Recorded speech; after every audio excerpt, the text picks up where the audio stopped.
Over the long run, it becomes fairly difficult to maintain a good vegan diet. You have to be supplementing. In chapter 8 of your book, you say our ancestors didn't evolve to take supplements, so we shouldn't be taking them either. Yep. You believe that? I do believe it. I do believe that any diet that's optimal for humans shouldn't require supplementation.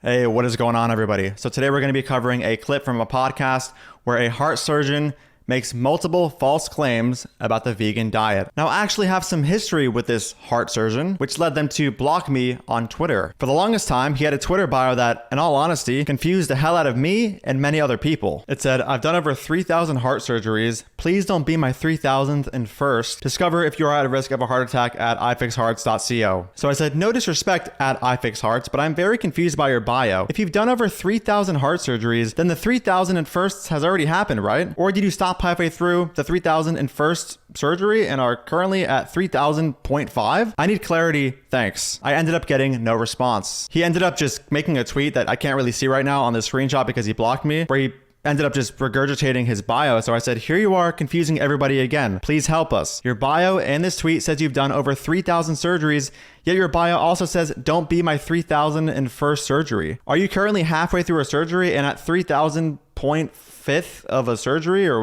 whatever, however you word that? What is going on here? I still got no response. At a certain point, I said, I've done over 3,000 tweets addressing the incoherence of this bio. Please don't make me do my 3,001st. And then he ended up blocking me. But here's the good news. He eventually did change his bio to "Sugar addiction got you down. Break free with my Ditch the Sugar challenge. Starts June 21st. So it's not totally clear if he changed it because it was incoherent or he just wanted to promote this challenge he's doing. I don't really know.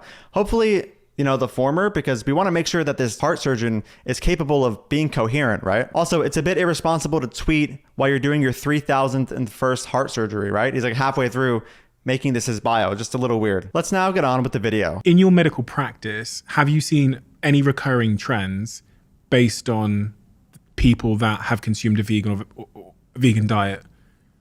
Yeah, so I think a well-constructed vegan diet, probably should be better called a, whole food plant-based diet, is a significant improvement over the Western diet, over the standard American diet, over a diet with a lot of processed food. So I'm glad he's saying that the whole food plant-based diet is an improvement compared to somebody who takes the, standard American diet to be their diet every single day. But keep note of the fact that he said it's just an improvement. This to me leaves me clueless as to whether or not he actually thinks a whole food plant-based diet can be healthy. So let's keep watching and see what he says. And that's really what you see when you look at the scientific literature around vegan diets. It's an improvement over the standard American diet.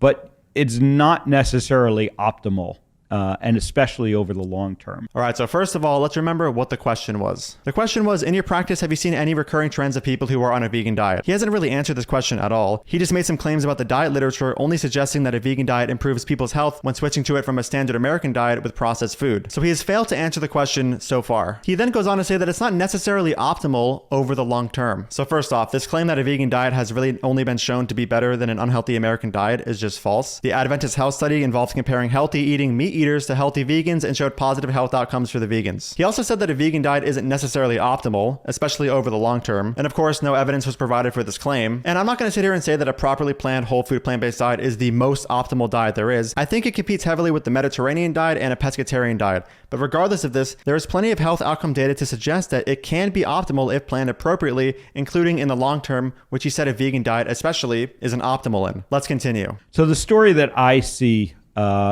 on a recurring basis. Okay, so props to him. He seems to be answering the question now. Is that someone will really not be paying attention to what they're eating. They'll just be eating the food that's around them, the standard Western diet. And they'll be in poor health because of that. And they'll decide to make a change. And because there's a lot of messaging around it, oftentimes a vegan diet is going to be the first one that they try. And they're going to feel better initially. They're going to improve their health initially.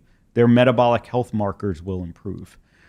Over the long run, it becomes fairly difficult to maintain a good vegan diet. You have to be supplementing. There are certain essential nutrients that we cannot get from plants. And no one argues that. The vegans don't argue it. They just say, okay, I'm going to take my supplements.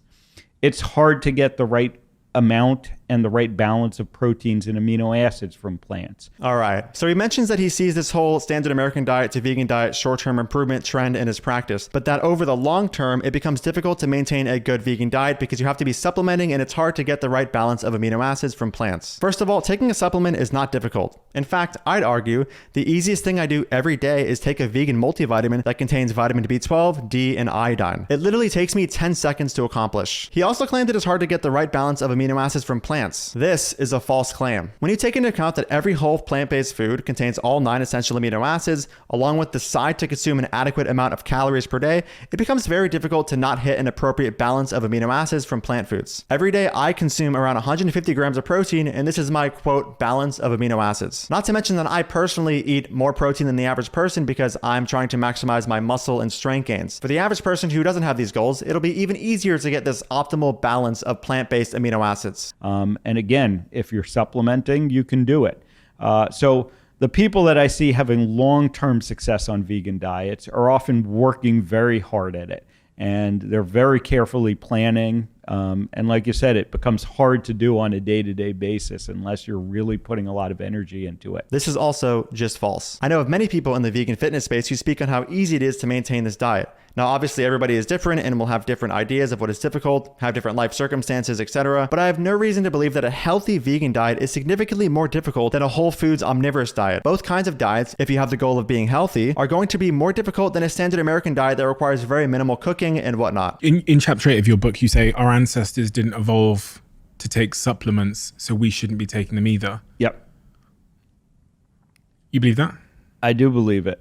I do believe that any diet that's optimal for humans shouldn't require supplementation. Ancestors, though. So we have a case of ancestors, though, where somebody says that because our ancestors didn't do something, it must be by default worse than doing something our ancestors evolved to do. First off, what determines if something is healthy is not whether our ancestors did it, but if it generates positive health outcomes, which supplementation does. He went on to say that any diet that requires supplementation is not optimal. People often say this, but I never understand why they hold this position. If supplements work, which they have been proven to, then they can be part of an overall well-structured and optimal diet. This anti-supplements thing is akin to superstition. It's an appeal to nature fallacy in disguise. And also, our ancestors did not evolve to consume animals that have been artificially selected for by humans. They didn't consume prepackaged foods. They didn't eat animals that are the product of artificial insemination either. People that go from standard American diets to vegan diets or carnivore diets who are, clearly in these developed countries are all eating non-ancestral diets. And so when I look at the opposite end of the spectrum, when I look at people who are doing a carnivore diet